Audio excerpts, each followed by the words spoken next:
Okay. Alright, my name is Joe. This is a Bring a Trailer auction for a 1991 318 IS. Production date June 1990. I'm just going to go through some of the details here on this car.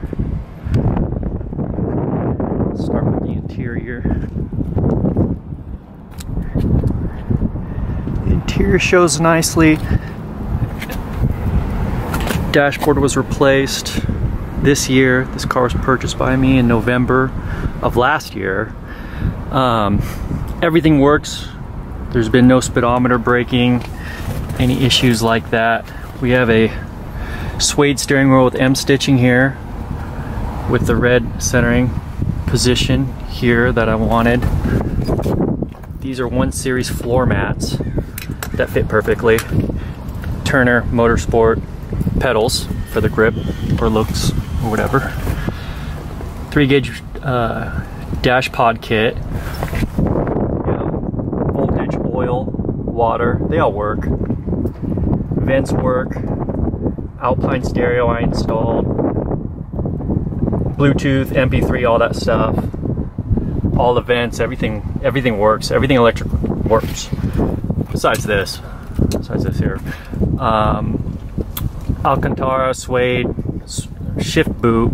This is OEM suede shift knob from BMW. This is a shift boot OEM. Go back around here.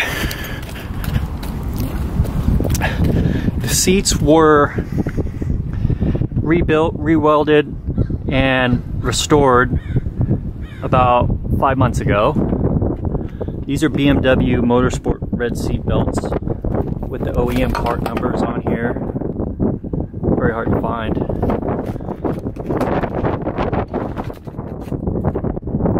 The rear, excuse the shade here, the rear shows to be pretty new. It actually looks really nice. Of course, no one sits back there. The rear deck's good and all that.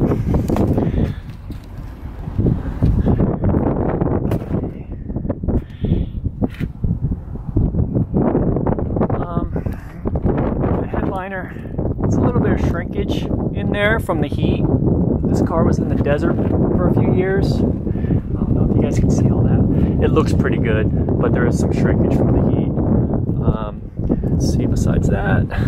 Oh yeah, I've got 2 OEM keys with the flashlight on them and no glove box issues. I pretty much fixed everything on this car that had an issue when I bought it.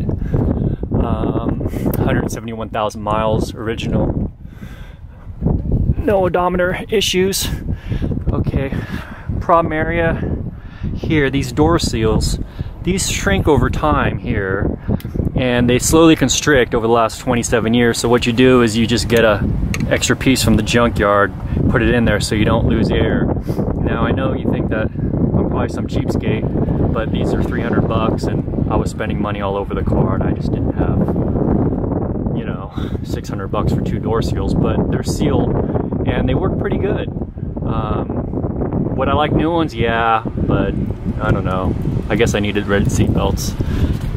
Anyways, so with this car I noticed that at highway speeds, you know, it's obviously very light and very loud on the inside, and I was having problems using the Bluetooth on the stereo to speak on the phone.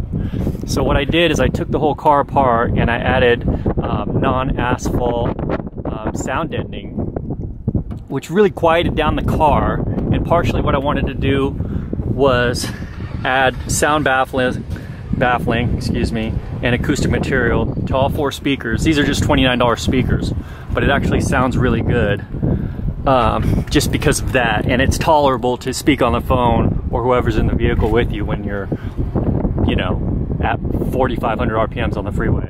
There's also a small lightweight Pioneer subwoofer that's amplified that's under this seat. Nothing too much or heavy. I didn't want anything like that, but just something so I had sort of a modern, you know, sound quality. But yeah, you could talk on the phone while driving and it's pretty decent.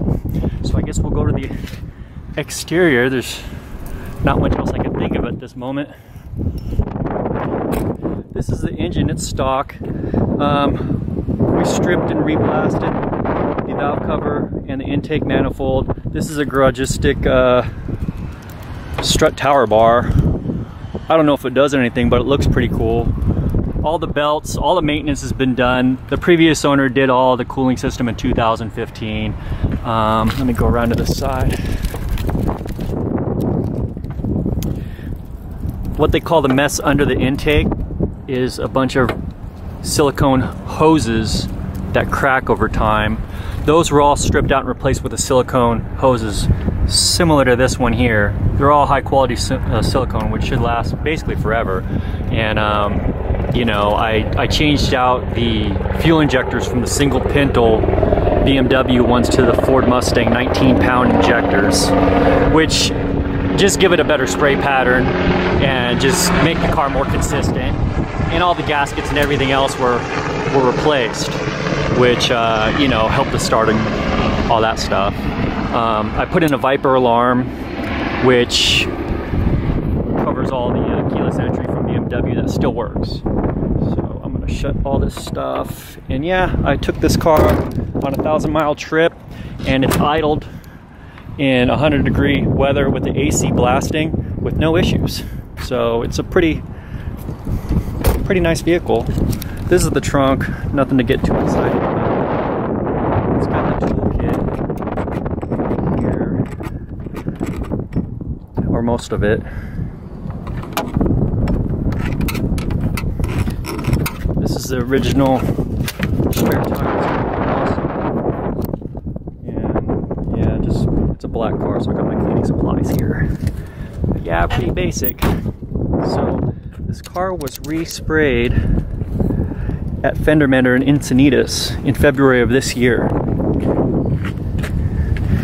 They did an excellent job. They did not cover, back here they have this BMW put on like an obscured type of finish beneath the bumpers. I think it's because of the ride height, and it's also on the sills here. They didn't try to replicate that, although I'm kind of glad they didn't. So we'll go over some of this other stuff. You can see some shrinkage around here on a couple of these seats. Really old, and the heat just gets to them. I mean, it looks pretty good though. These are your Shadowline trims. They don't sell these anymore, but these were taken out at Fender Mender and resprayed in OEM paint, and they got all the little dents and nicks out of them, and it really made a big difference. Oh yeah, SunTech carbon tint. It's 50 in the rear, and it's 70 on the sides. So it's kind of smoked, but it's not, you know, you're not gonna get pulled over or anything. I put new emblems on. New moldings. A lot of the moldings have been replaced. This is called a Heckblende or Heckblende from Germany.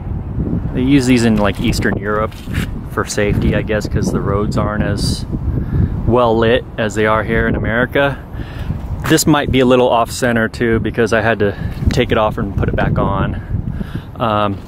New moldings, a lot of new seals. These are an OEM part, BMW Motorsport. Oh yeah, these were rebuilt. I rebuilt these keyholes because they would have problems. But yeah, these are an OEM part that's laser cut with the BMW Motorsport. I just really like the details of it. I just think it's kind of cool, but something obviously most people would think is a waste of money. These are new. The car was disassembled when they painted it. They took the whole thing apart. They did not take out the front and rear windshields though.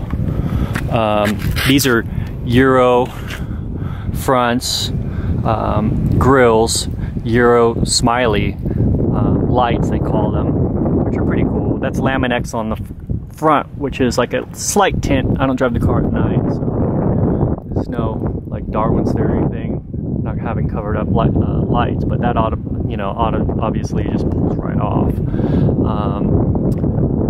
Yeah, it's got functional brake ducts. Very rare to see these. I actually bought the rear under tray from the dealer and installed all the original bolts and everything so they'd have the functional brake ducts, but it's not exactly a performance car anymore, so I just wanted to have the original stuff. The BBS wheels, I've got these pretty slick little BBS caps here. These were made by SpinFab. They still have the SpinFab stickers on them. These are the short caps in the front, and the rear has the thick caps. You know, they disassemble these, polish them, and, you know, kind of pimp them out. Really cool wheels. They're pretty timeless. I like them. I guess they're not for everybody though. What else do I have to mention? Yeah, the suspension is an E90 drop.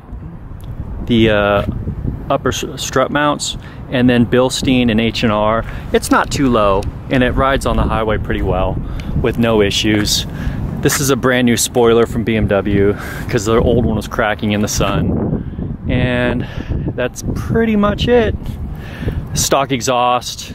The only mod it has for performance really is the Dynon chip, which I don't know really what it does, but that's pretty much all it has. Stock exhaust, passes smog, looks pretty good. A really nice little classic for probably